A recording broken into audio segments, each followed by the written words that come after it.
Central London, Friday afternoon, and there are bargains to be had.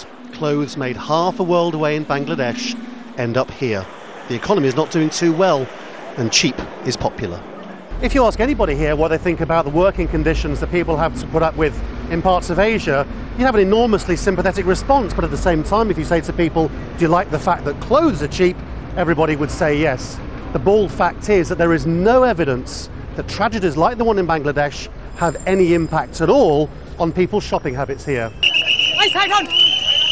All of which is a source of deep anger for campaigners who claim that the pressure on working conditions, pay and health and safety at factories in places like Bangladesh all comes from Western retailers, which insist on maintaining profit margins even if the factory walls are cracking.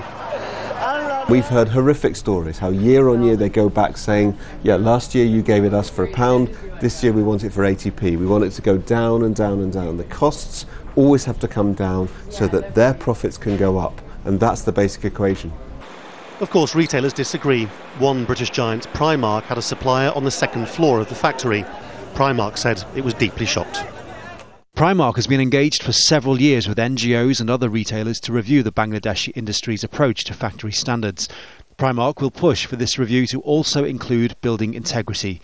Meanwhile, Primark's ethical trade team is at this moment working to collect information, assess which communities the workers come from, and to provide support where possible.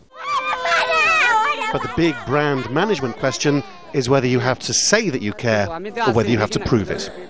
When tragedies like this happen, society looks for not just who to blame, but who they can hold accountable to make sure it doesn't happen again. So I think big companies and big brands, when you become big, you suddenly have a responsibility, perhaps more than your size, to do something about avoiding tragedies like this in the future. Workers' groups in Bangladesh have told campaigners in the West that they're against a consumer boycott of cheap clothes on the grounds that it would only increase their poverty. Instead, the push is for improved laws. If even one major Western retailer were to lay down a marker on ethical standards, then others would probably follow. But it hasn't happened yet. Laurence, Al Jazeera, London.